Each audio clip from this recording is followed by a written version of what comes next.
Hello, and welcome to the Mediaocean Current, our monthly-ish webinar series. I think we took last month off, but we are back. I'm Aaron Goldman, CMO at Mediaocean. Very excited to be with you here today. Today's topic will be a mid-year advertising outlook, and we'll be sharing our latest research conducted through Tech Validate. I'll do a quick introduction, sharing some of the methodology for the research, and then I'll turn it over to Joanna O'Connell to present the key findings. Then we'll bring up Deborah Wahl for a discussion with Joanna on the latest trends in the marketing space. So here's a look at the snazzy cover of our report. You can see, looks like someone doing something on their phone here. No spoilers from the research, but my money's on ChatGPT. We just published this report on our website today, and we'll drop a link in the chat for you to download it. And we'll also send it as a follow-up to this webinar, along with a link for watching this recording on demand. So this is now the fourth report we've done through Tech Validate, going back to 2021. And this one actually has the largest sample size, over 700 respondents. So a very nice N in the footer there. And we've now done this every 6 months on a schedule. So it's been very interesting to kind of see how things have changed. And as you'll see in a few minutes, how some things have actually started to stay the same or at least stabilize. And so in terms of who was surveyed, it's a mix of brands, agencies, media companies, measurement platforms, tech providers. So a good cross-section of the industry here, but the vast majority are representing marketers and the buy side. And so with that, I'd like to invite Joanna up to join me here. With our last two reports, Joanna was kind enough to write a foreword for the report, kind of providing her own lens on our data. And this is the second time she's graciously agreed to present the findings on a Mediaocean webinar. So just like with our research, some things have changed and some things have carried forward. The same applies to Joanna. She's taken on a new role at EVP Innovation at R3, but still serving the industry as an independent research analyst. So we continue to rely on her sharp critiques and shrewd insight for some time to come. And after Joanna presents the research, we'll bring up Deborah, and the three of us will have a conversation. We'll get into a little more about Joanna's role at R3 and just generally how she thinks about innovation. But for now, we will turn it over to present the findings from our research. So over to you, Joanna. Perfect. Thank you so much. Thanks for having me, as always. I appreciate it. So always interesting to sort of see what's on the minds and in the hearts of the media and advertising ecosystem, and have an opportunity to kind of wade through it and think about kind of the larger questions of what it means and where things are meaningful trends versus where things are stabilizing versus where things are maybe sort of flashes in the pan. So in terms of the big stuff that we're going to talk about for this one, there are 5. 1, Gen AI, come back to that. 2 is around spending and social, but there's a particular lens on that we're going to take based on what Mediaocean crew found in the data. 3, one of my favorites, is around creative automation and creative optimization and testing. The 4th is around kind of massive trend that is CTV and how buyers are grappling with really adopting the kind of buying optimization and management of CTV. And then the last one is around just some interesting signs that maybe the folks that took the survey are starting to think in ways that would indicate there's a little more stability starting to happen in the industry. Okay, well, we have to talk about generative AI. You kind of can't not. I mean, if you sort of look at what has happened in the last literally like 6 months since ChatGPT was released on the scene, and just kind of the profound impact, I think, that it is having on the conversation, both, how in little ways people are kind of innovating and using it in their day-to-day lives, and then kind of larger questions around the implications of technology like this. It was maybe no surprise that that the most important consumer trend that folks identified when asked about a whole bunch of like important things that are happening right now, they very clearly indicated that what's going on with generative AI is at the top of their list in terms of consumer trends that they are watching for. ChatGPT has over 100 million users now, which is just kind of like unbelievable given that it launched just a few months ago. You've seen companies like Microsoft with Bing, take and integrate this technology into how they are thinking about things like search. You see Google really sort of finally bringing some products to bear that I think will have profound impacts, just given how deeply entrenched Google is and the way that people communicate and the way that people entertain themselves and the way that people work. So, watching that and understanding the really big implications of this stuff, you kind of can't ignore it.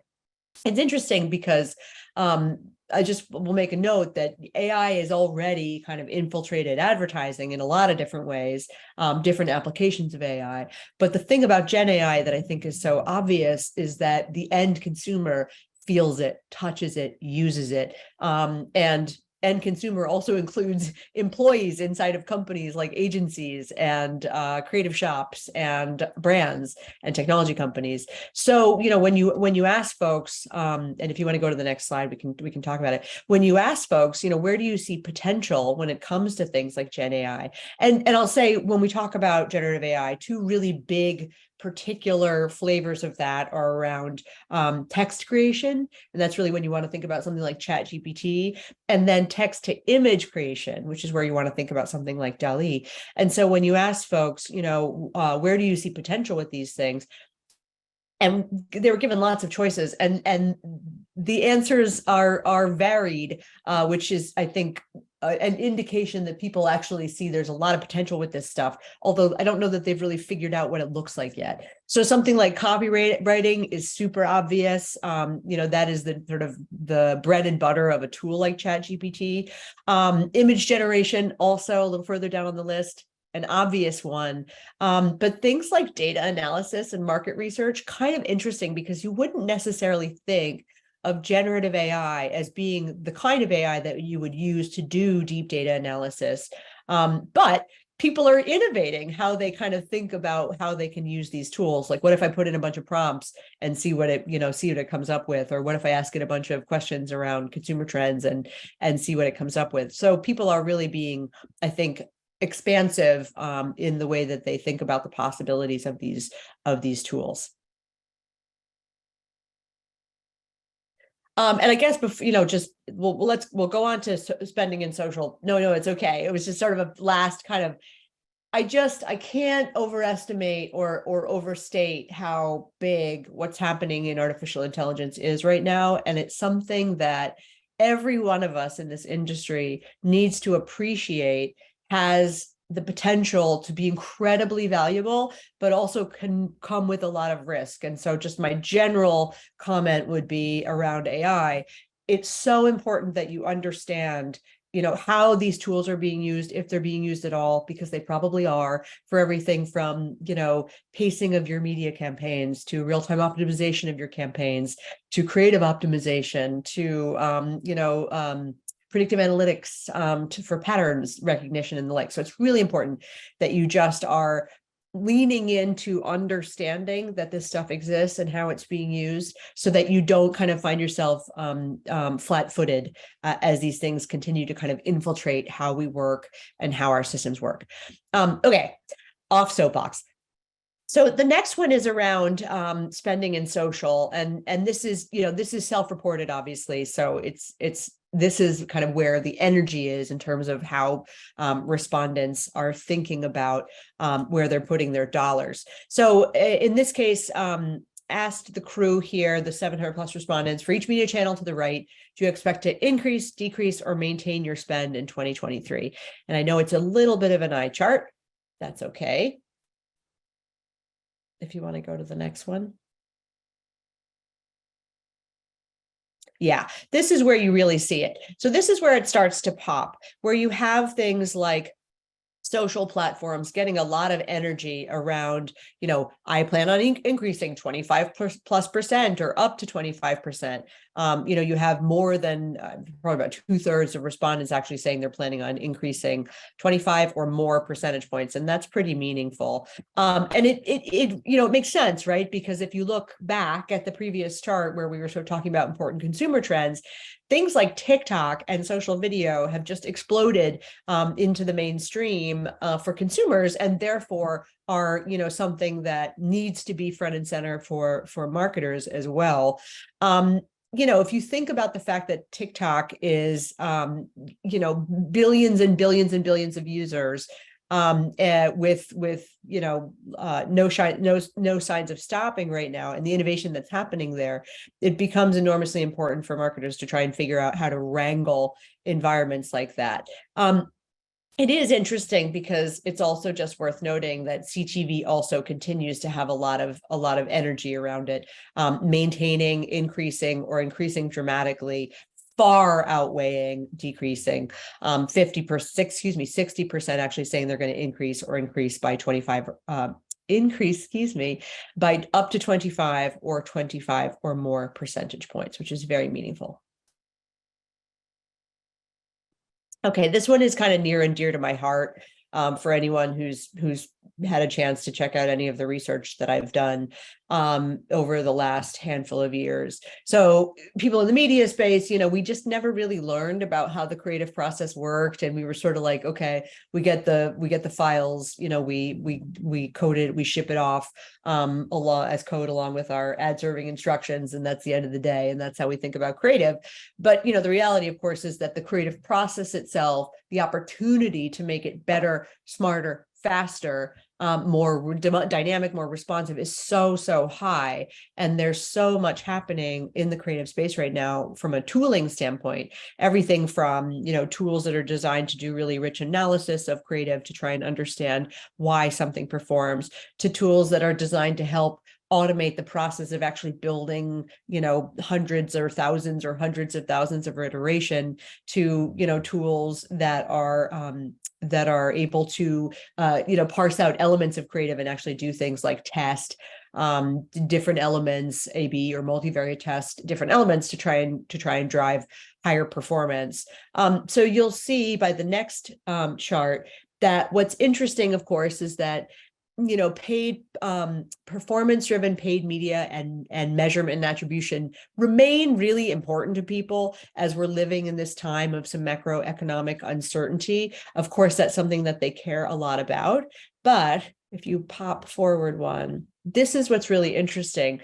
If you actually look at the change from this survey, from the last one, creative and testing and analysis actually had the biggest jump at 27% over the last survey, which is just really notable because, I think there's also something kind of larger going on here where we have the general understanding more broadly that the world of privacy is upon us, and that caring more about how we actually engage with consumers. And by the way, that is content, that is creative. That's the thing that they touch, right? Rather than the targeting or the media. Caring about, how we speak to consumers, how we engage with consumers, what we say, how we say it, how that performs. I think creative's just getting more of its due now in terms of attention when it comes to the opportunity to improve operational efficiency and also performance, but consumer experience along the way. Alrighty. So CTV reach and frequency concerns intensify is our next one. There's no arguing that CTV is a dominant form of media consumption now. There's no arguing that that world is, especially coming out of the pandemic, has become more important, I think, to engaging consumers than ever before. I will say I spend a lot of time talking to people in the TV industry, everybody from measurement providers to traditional broadcast companies to MVPDs to streamers to the technologies companies that support all this stuff. And everyone knows that the energy is here. Everyone is excited about the opportunity. But I think it's also fair to say that people, that are really trying to move the industry forward appreciate that there are some kind of material challenges that exist in the world of CTV. And they range from kind of how do we think about audience definitions to how do we sort of manage across fragmented environments to how do we understand how to measure effectively, all kinds of things. And so we're at this point now where there's a lot of energy in trying to figure out how to make this stuff better. You have advanced currency providers that are appearing on the scene. You have some really interesting things happening. We've just kind of finished the upfronts. Some interesting things happening with audience packaging and the like. Just a lot of energy there. But if you want to go to the next one, right? It's very clear that folks, believe that the importance of CTV is obvious, but that they want to be able to do a better job managing it. So if you look here, this is again one of those change in time from last time to this time kind of charts. So if you go back for a second, Aaron, just let's look at this on the surface first. People are concerned about their ability to measure campaign effectiveness on kind of closed platforms and open web. They are clearly thinking about the cookieless future and other data deprecation issues, kind of relating to consumer privacy and also kind of the walled garden phenomenon. Of course, I'm happy to see that they are concerned about ad avoidance and ad blindness. But now, Aaron, go ahead. This is where you start to notice that something important is happening when it comes specifically to CTV, because the largest area of concern for folks around CTV seems to be this, how I manage this stuff effectively. We saw a 39% jump from last time to this time when it came to the choice, poor ability to manage reach and frequency across CTV and digital channels. Now, again, that is the biggest jump of any of these answers. So clearly people have a lot of important things on their mind: measurement, the data deprecation phenomenon, consumers kind of interacting with advertising rather than being avoided. But just given the importance of CTV, I feel like this is representative of the energy that buyers feel about trying to fix some of these challenges. And, managing reach and frequency on a holistic basis is a very clear one. I think it's also, if you think about it, it's like the way that the television world sort of was built and how people thought about sort of understanding this notion of real-time performance was much more oriented in the idea of, did it deliver to whom and at what rate, rather than just the sort of in the digital, the sort of pure how did it perform thing. So it's not that surprising to me that there's this particular kind of interest in understanding reach and frequency as a part of understanding a thing called performance in what is essentially a new form of television.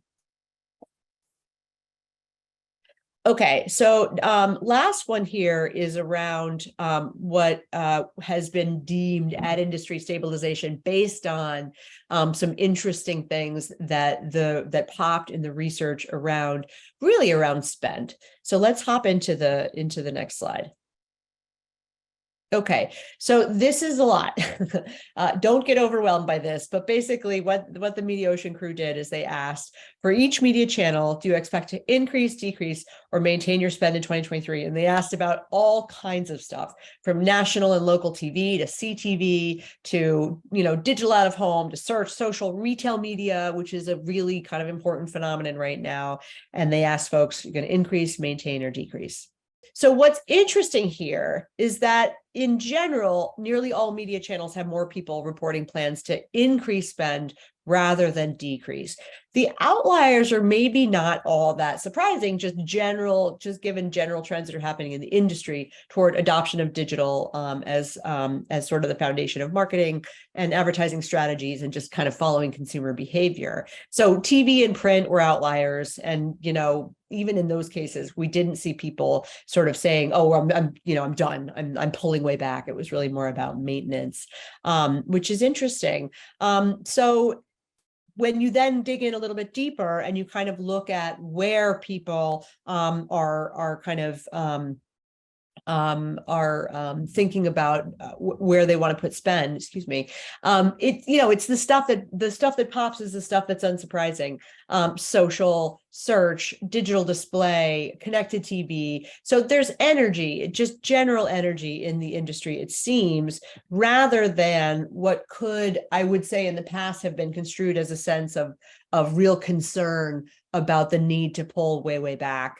And so I think this is useful. And if you want to go to the next one now, I'm sorry about that.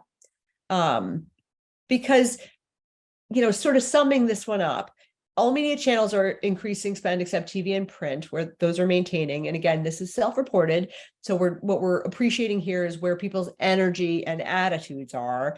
Areas of investment actually remain unchanged from the last survey. And this is a really interesting one. And this didn't pop actually in that particular chart. But just another sort of sign of potential stabilization that people are feeling, that they're reflecting in this data, is that things like access to talent retention, concern over talent retention, access to expertise are the kinds of things that in the past have been sort of more prominent for people. And you're actually seeing them sort of pull back from that a little bit, a 16% decrease in concern over talent retention and access to expertise, which is so interesting because, again, it starts to feel a little bit like, coming out of a lot of tech layoffs that had happened over the last stretch of time.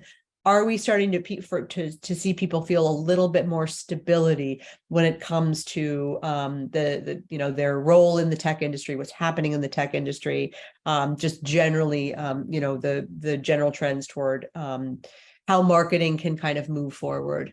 So I think that might be our last one. Yeah. And so I'm going to hand it back over to Aaron, who can tell you how to get access to the report. But just a huge thanks to the Mediaocean team for letting me dig into it a little bit and spend some time with what I think are some really interesting, some big, profound trends, and then just some kind of interesting reasons to believe why we're probably okay. Indeed. Yes. Thanks so much, Joanna. We'll ask you here to stay on. I'll pop back up that slide so folks can get the QR code to download the report. And then we will bring up Deborah to do some Q&A together. As for that slide, I can't seem to find it. So we will just pop it into the chat. And forgive me here. That's okay. I'm just going to say, hi, Deborah. It's so nice to see you. Hi, Joanna. We are live, folks. Yes, we are live. So this is how we do sometimes. But to that point, too, if you have any questions for either Joanna or Deborah, feel free to put them in the chat, and time permitting, we will get to them. I did have a fun slide that had confetti and everything to welcome Deborah back to the Mediaocean Board of Directors. So just pretend here, pretend there's confetti coming out right here. But it's great to have you. I actually think I do have it back here. I will tempt the PowerPoint gods and hit share. There it is. Oh, there's the confetti. So, there you go.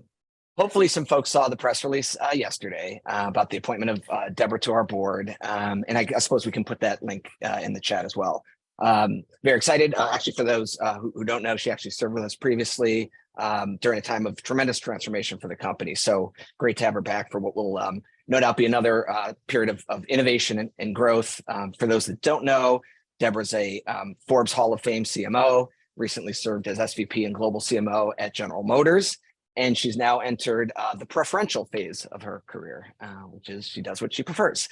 So we're thrilled that she prefers to spend some time with Mediaocean and has agreed to share her view on trends in the space. So let's jump right into the Q&A. And I think at this point, I will stop the share so we can get the video boxes full screen here. So maybe starting with you, Deborah, we'll just do some general questions. Then we'll get into some stuff about the research we just saw, and then anything that comes through in the chat. But maybe just to kick us off, Deborah, can you share a little bit about what made you want to join the Mediaocean team at this time? And then we can build from there. Yep, and it'll go perfectly. Hi, Joanna. Hi, Aaron. And hi, everyone else. Great to be here today. I always come up whenever anyone says Joanna's going to present findings and what it goes. I'm always game. So really interesting report and your analysis. So can't wait to talk more about it. But I don't know if many of you know, so my 3 decades career as a marketer, always looking for how do we do things better? How do we have impact and efficiency? I also actually was a student of, way back to Donovan, the first establishing the platform, because I always think it's really important for marketers to know the full ecosystem and what happens along the way with all the channels and where they are. And so I've been following it a long time, up to the point where I first joined the board, because that was a lot of transformation and a lot of changing the way this independent ad tech platform works to support our industry as a whole. And I always am a big advocate of, we've got to have independent viewpoints, because so much of our industry spends so much time trying to show that we have a competitive, better black box than someone else, instead of looking at ourselves as an industry overall. How do we get the best and most efficient so that we can collectively grow and be more important? So I think Mediaocean plays that role. And then I'm really excited about, I do believe that creative needs to be at the core always, because what's our role as marketers? We're trying to impact customer behavior and make sure that, we provide information that might change the way someone thinks or what their actions are going to be. So all of that is always triggered by great creativity. And then finally, as Joanna said, it's the human at the core. So as we all know, we all absorb all of this information that comes at us from all places. And so I think the approach Mediaocean is at right now with this omnichannel approach makes me really excited. And as you said, I'm in my preferment stage. I only do what I prefer to do. This is, one of my areas of passion, is continuing to do that. So I'm really excited to be back involved. That's great. Yeah, thanks so much. And I guess to that point, around thinking about growth and innovation and the combination of humans and technology and collaboration to bring that to life.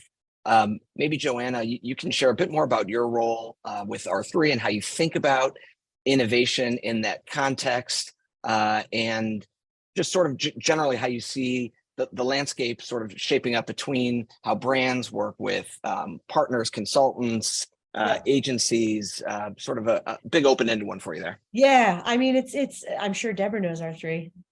It's like the greatest consultancy no one's ever heard of. It's such an interesting place, because R3 sits, I think, at this nexus of brand and agency, and really helps kind of create healthy marriages, I think, between the two. That's the goal, right? Is to be able to bring together brands who are trying to solve problems, or either with new agencies or new agency partners, or help brands who have agencies who are having problems, trying to make those relationships kind of more fruitful and more successful. And I worked in an agency for like 10 years at the beginning of my career. I've done it. I've now been in a research role for a long time, so I've done it. And this idea that I could kind of bring all of this stuff to bear inside of those relationships was really, really interesting to me, because being able to kind of help brands translate what brands are looking for in their partners to the partners, but also I think help brands think about what it is that they need in maybe some new ways as they're thinking about partnerships, just seemed very appealing to me. Also, they're just cool and smart, and I like them. Right on. So I guess to that point, Deborah, putting your CMO hat on and thinking about sort of how you go through a process of innovation, transformation. What are sort of the pieces that, can you talk a little bit about like the stakeholders involved and how you work both with internal stakeholders and then externally with partners to kind of bring a vision to life? Yeah. Nothing like a small little question, so we'll try to do it.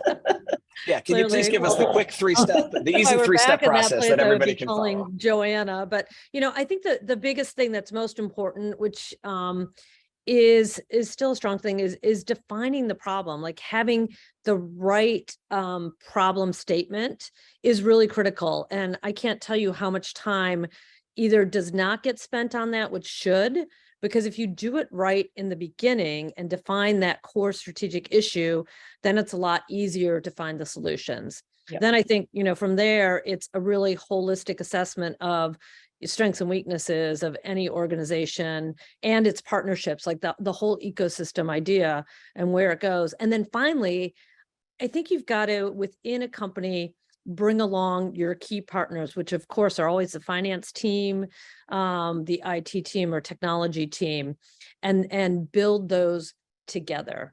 And then the last thing I always am a fan of is big thinking. You don't make big strides or make big impact with just incremental changes. So you really have to really understand the big problem you're going after and then put the teams and resources. So when you think about what Joanna just talked about with generative AI, all the tools, I mean, I think we are at another explosion of the tools. Think about it. It used to be, you'd outsource kind of the usage of the tools to different partnerships. I remember when we first implemented Adobe, like we asked different people who weren't even part of the company to come do the tool set because it was complicated. Now everyone can understand and marketers can do it themselves, sort of self-serve. I think this is going to change a lot and really make this idea of innovation a lot faster, because now you're that much closer to what you're learning and understanding and iterating and doing. Yeah, and so I guess to that end, Deborah, we just had you put your CMO hat on. Joanna, let's ask you to put your research hat on. And Yep. How important are frameworks for things like innovation, or taking something that can be sort of in early stages that's trying to become better adopted and proving Yep. the impact? How do you think about sort of those frameworks and playbooks, and what needs to be codified versus what can just sort of be maybe made up as you go, or is it a combination of both? That's a great question. I'm a fan of frameworks. I think that, like, so this is super nerdy, but when I have done research on kind of what are the core tenets of building out, a maturity model for moving from a multi-channel approach to a more omni-channel approach, for example, one of my core tenets is governance. And I know that sounds so nerdy, but it's like, if you think about something like, I'm a brand and I'm building an enterprise data strategy, the reality on the ground is that you've got lots, like thousands of marketers all around the world inside of different brands and different regions that need to do things with data. And if they don't feel like they have some understanding of what some of the rules of the road are, it can just, it either hamstrings them or it causes problems, or both. And so I'm actually really into the idea of organizations doing the hard work at senior levels of really trying to tackle some of these questions, sort of, who are we? What do we stand for? What do we believe our consumers stand for? How do we want our consumers to feel about their relationship with us and our place in the world, so that you then can kind of create for every other person who's sort of on the ground just doing their job every day, freedom with guardrails, so that it feels safe to innovate, not scary. I don't know. Deborah, tell me what you think, because I'm curious. Well, one, I think that's really important, because again, I look at our industry as a whole, we're reinventing everything all the time instead of learning from the basics. That's why I like to study the ecosystem and sort of what are the frameworks and core concepts that we use. So I'm interested, Joanna. So what do you think, what have you seen that's been most helpful to advance that? Because I know every different company I've gone into, they're at a different stage of this, and often you feel like you are starting at a different point every time. Yeah, that's fair. And I like let's set aside the AI question for a second, because that's the kind of thing that should make the back of our heads explode. So let's come back to that one.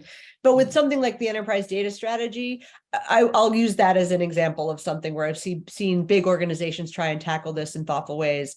Pepsi comes to mind for me because I've spent some time with them and they've spoken about this before. First of all, the fact that they put a chief data officer in place inside of a CPG, I thought was really interesting. Like, hey, no, we're serious about this. And that was a few years back. And it was someone who came from this world of data-driven advertising and had a lot of, I think, varied experience. And I think the first thing they sort of acknowledged is, we need to, before we even really tackle some of the giant things, we need to understand what we even have.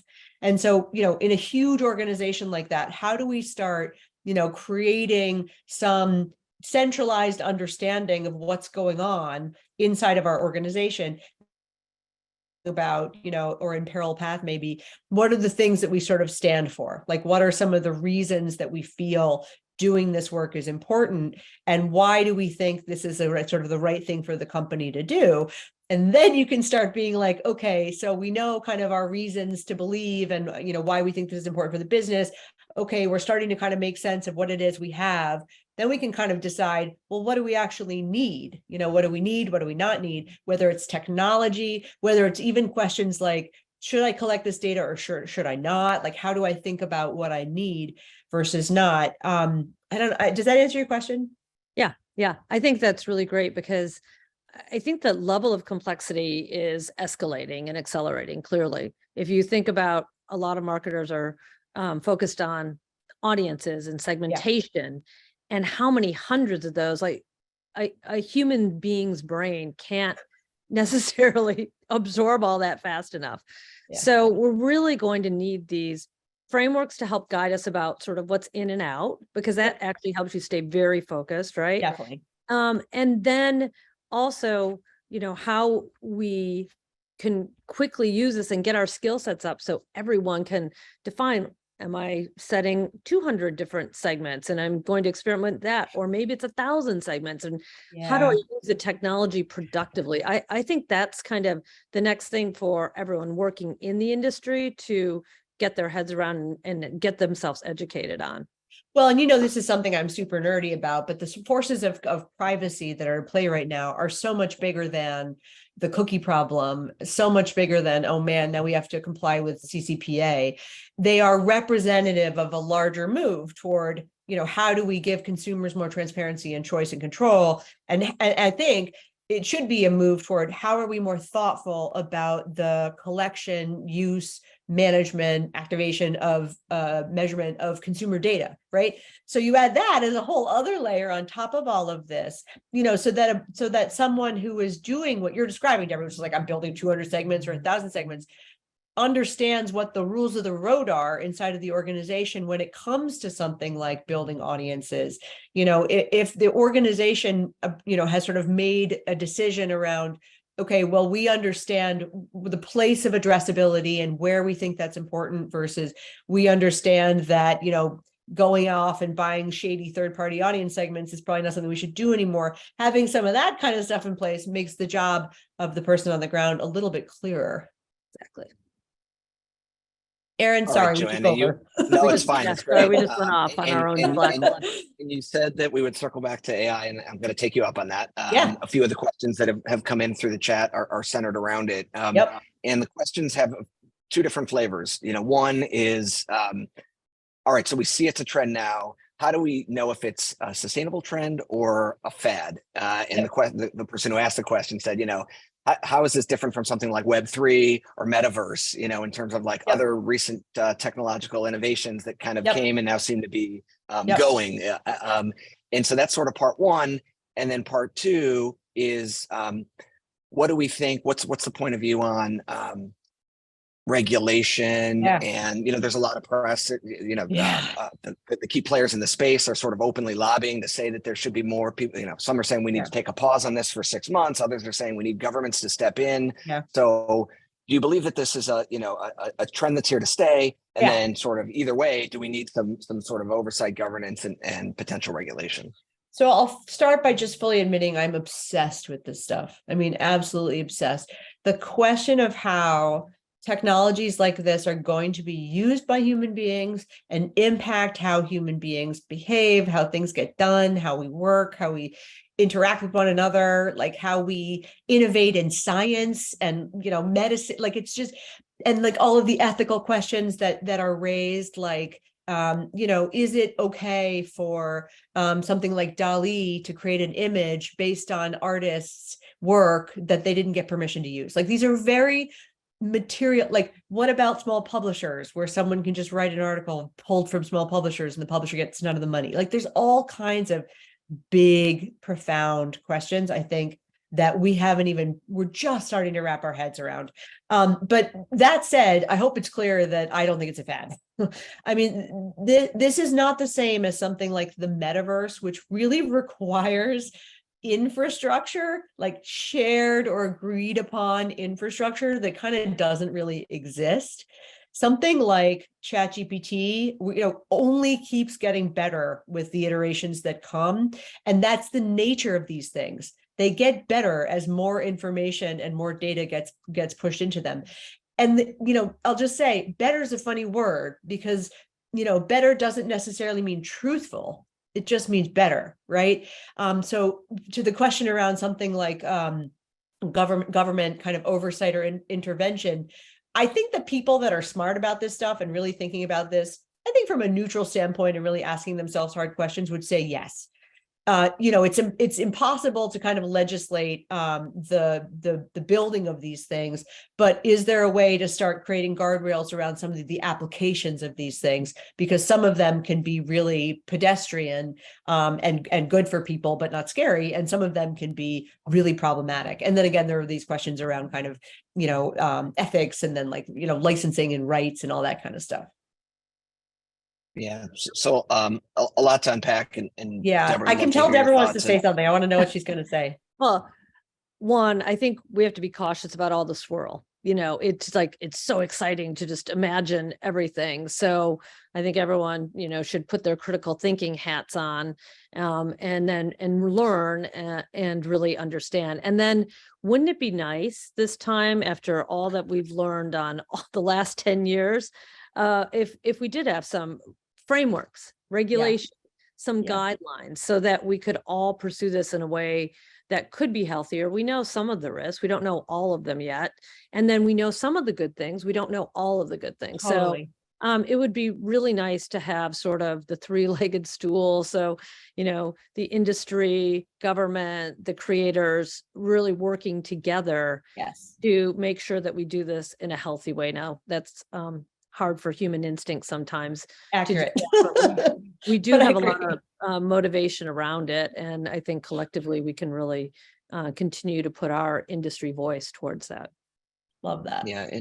And Deborah, what would you say to the folks who ask the question either provocatively or because they're genuinely concerned, will AI replace humans? I'm guessing, thinking back to your years in the auto world, there's probably been any number of stages where people have come in and said, okay, technology is going to, just take over, and it tends to be more of an accelerator than a takeover. But how do you think about that question? What would you say to folks who are posing it?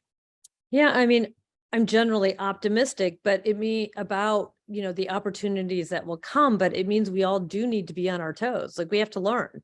We can't sit by the wayside saying, woe is me.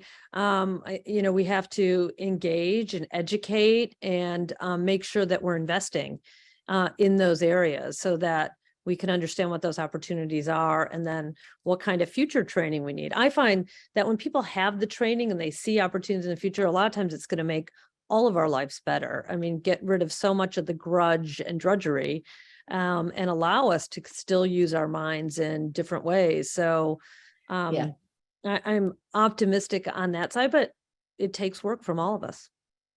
I think that I agree with you. I think there's going to be some manual stuff that can be automated, that will be automated. And part of what we don't understand right now is the scope and breadth of that, and we can't yet, but something to think about, what kinds of roles become more automatable, maybe are not even the ones that we're thinking about yet. But to Deborah's point, it just frees us up, like kind of infinite capacity for human creativity. Like, that part feels less concerning in terms of getting automated out of existence. Like that, so just the nature of human beings to be creative, and kind of create magic. Yeah, and resilient. I like the Yeah, comparison to, the computer and the internet, as, when it first sort of either of those trends came around, it was like, okay, are the machines just taking over? And of course, how it turned out is now they help us do things differently, smarter, faster, et cetera. It seems like, and I share the optimism that this is where that goes. And to your point, Deborah, it's just, you need to embrace it, learn, and understand and collaborate around it. You can't just bury your head in the sand and say, oh, this is a thing that Yeah. won't impact me. So Yeah, I know. I'm I glad mean, we're aligned on that front. Yeah, every time there's a big transformation, that I remember we used to use the analogy a lot between when you went from horses to cars, and like oh my God, all that. But look at what's unleashed. So we can't predict that, but we do have to be smart about it.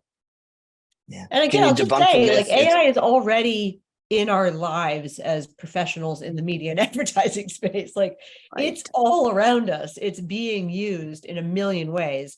And, to think that somehow, like, oh, now ChatGPT exists, finally AI is here. No, I mean, it's already here. And I think, the wiser, more sophisticated, I think, more forward-thinking brands are really, trying to understand, like, maybe you can't see inside every model, those are maybe real challenges, but you can certainly start to understand, well, what are the inputs that are creating certain kinds of outputs? Or, you tell me that AI is at work here, why and how, and, what is it doing for me? Like, it's okay to ask questions to try and understand what's being done on your behalf by these technologies, because it's happening. Yeah. So how do we balance the potential applications here with the consumer insights, or what the consumer really needs or wants? Deborah, when you brought up the horse, it made me think about, I don't know if this is a misattributed quote, but Henry Ford's, if I asked the customer what they wanted, they would have said a faster horse. So how do we think about what's going to solve actual needs versus what is just sort of innovation for innovation's sake, and how do you mitigate against falling too far on either end of the spectrum? I mean, I think we need the practical approach. Like, you don't have to solve the whole elephant, everything. You've got to keep your focus on what are the relevant problems you're trying to solve for your core industry. Like, where's your wheelhouse, and what are you doing, and stay focused on that, and then use all the best tools and capabilities and knowledge around. So I think if we do that and remember that a human is at the core, I mean, all of this that we're talking about today, and hopefully we get a little bit chance to talk, even the categories that we're assessing, like all the different parts of the omni-channel, those probably need to change now to keep up with the way humans are ingesting the information. I love it when I was looking at, okay, you've got national TV, local TV, CTV, digital display, video, like, really, isn't it all like what's moving in front of a customer, and how do we do that? So, I moved us off from the exciting part of AI, but just to the practicality of a lot of the information that we just saw and how we think about grappling with a lot that. of work to do. Oh, that's Yeah, the great thing about our industry. We always have a lot of work to do. Yeah. Well, let's take the bait, and there were some questions from the audience back to sort of that research and that specific question. So it looked like pretty much all channels were either the majority was maintaining or increasing. So where's that money coming from?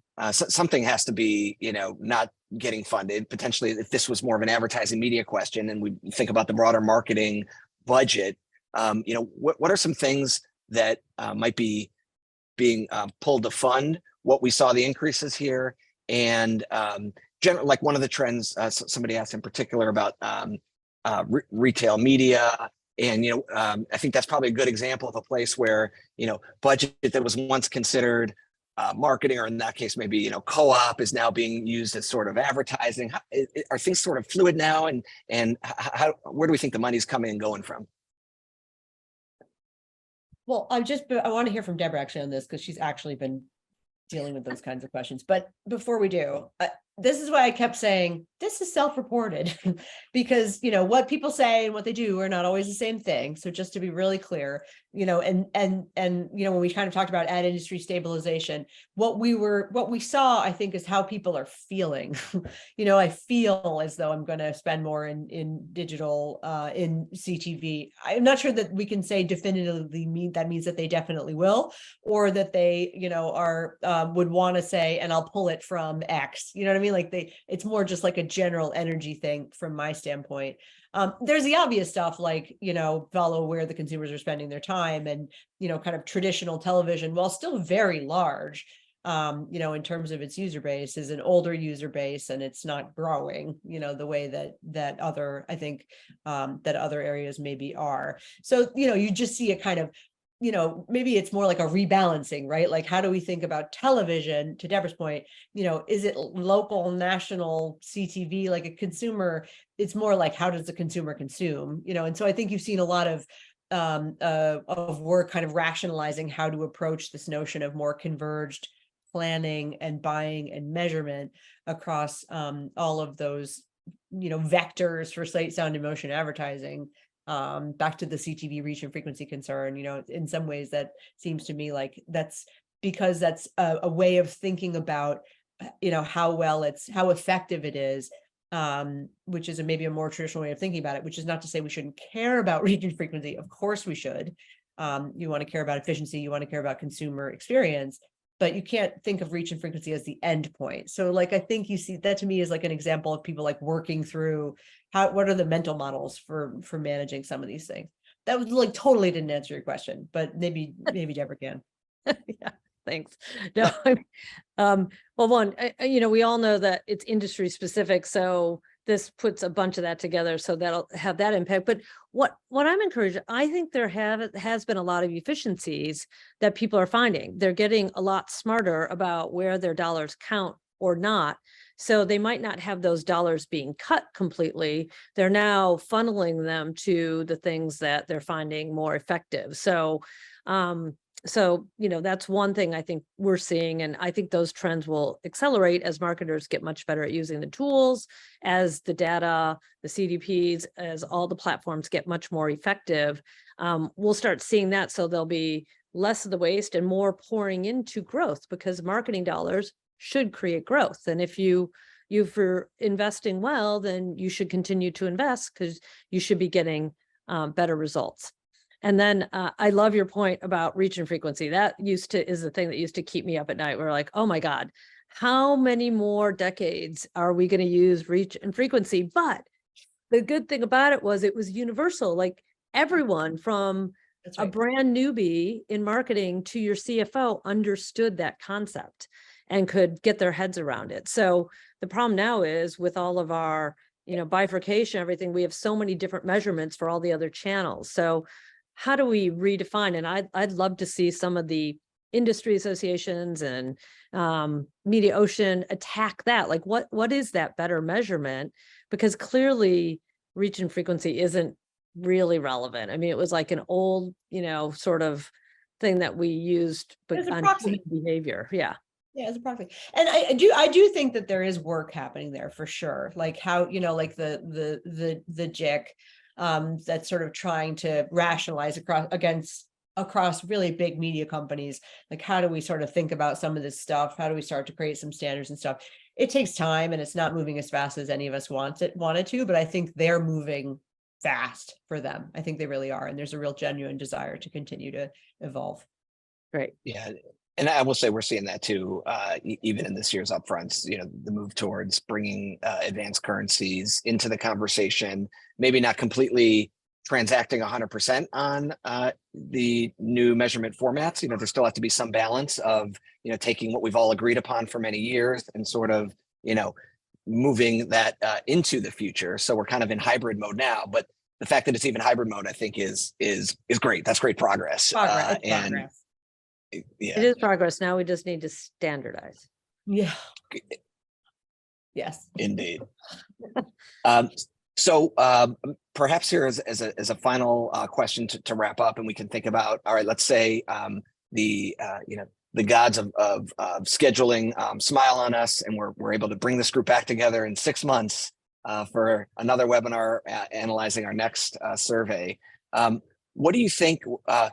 What should any thoughts on what maybe would be interesting to ask, or what changes we might expect? And then I'm also going to ask you to fast forward 5 years and say, okay, what do we think we'll be talking about on the Mediaocean 2028 advertising outlook report? Joanna, do you want to kick us off?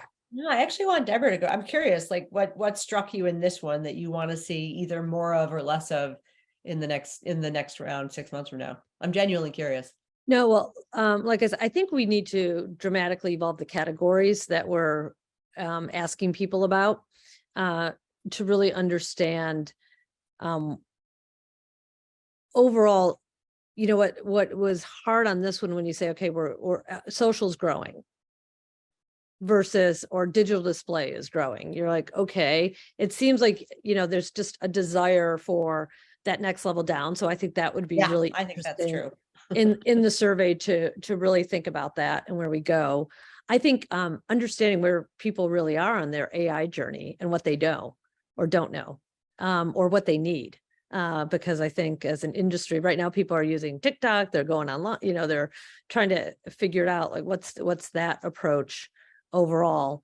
And then I'm hoping that we'll see a lot more on, and I don't know how you do this in the media side, but the creativity portion of it, dynamic creative, et cetera. How do we really measure the investment in that versus some of these others? So those are just 3 simple things I'd love to see. It reminds me of the great marketing growth debates, Deborah, like trying to parse out the value of creative, right? Like it's a very challenging question.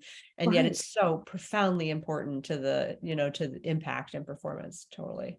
Yeah. Well, this whole thing is everyone's looking for scale still. You've got to have scale to make an impact. And, no one wants like 1% growth. I mean, you really get excited when you see double digits or something much more. So how do you do that? You need scale and then you need impact. So, yeah.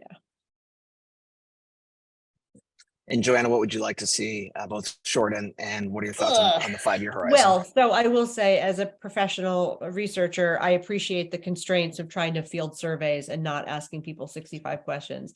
That's the hard part because I want everything that Deborah asked for and more. Then you just have to figure out how to do it in like 12 questions. So that I appreciate is the challenge. But I agree. I mean, there's some real important nuance in some of the stuff that we talked about today that would be so interesting to be able to explore in more depth. TikTok is a particular beast just because, there's the whole sort of Chinese company, how does the government of the United States feel about that makes it somewhat unique, setting aside the fact that it's also a massive global phenomenon that also makes it unique. So they're kind of a funny one that I don't know how to talk about what that looks like in 5 years, but I definitely, the conversation around how the world is interacting with different applications of AI is going to be just totally different. And so I feel like, I don't know if that means that we're not talking about it at all because it's just everywhere, or it's like we're at some next frontier that we can't even imagine that necessitates a conversation around how humans and machines most effectively interact. I mean, it's like impossible to predict, but the creativity thing and creative, I love that. I want to see lots more of that. If we could start to really parse out how to understand the relationship between medium and message, which is really reductionist, but environment and content, that'd be cool. It's so important, and they're just too separate. They're understood separately. They're still treated separately, and that's a broken system that I would love to explore more. All right. Neither Well, of us with said that, metaverse. Do you see it coming back any further or going? I mean, I guess I'll just say I'm so not an expert, like not even close. I won't even pretend, but I do know that, my former colleagues at Forrester had done some really thoughtful work on this. And I think, when they were putting out metaverse research, it was probably last year or the year before, it's not that they didn't see the potential or didn't think that the possibility was there. It was really just like, yo, not like it's not there now. And it's going to take a while and a lot would need to happen to make that real. And I think that's fair. I think that's a fair assessment. But sure, yeah, in 5 years, we could be, maybe we're having a different conversation about it. Yeah, whether we're, on the Zoom with our headsets on, or whether it's the, AI manifestations of our personas presenting the research, Either That way, stuff's happening now. I mean, I was listening to at Google I/O. I know we have to go, but I was listening to the Hardforward podcast, and one of the reporters was at Google I/O, and they actually debuted like a Zoom style conferencing tool where it literally felt like you were in the physical space of the other person on the other end of the call. And it's like, exactly. We'll end on that. Indeed. Thank you both so much for joining us here today. Appreciate the insights and invite everyone to download the research, read it, make your own interpretations, share your thoughts, and we'll look forward to seeing you on the next Mediaocean Current webinar. Have a great day. Thanks again. Bye-bye. Thank you. So fun. Bye.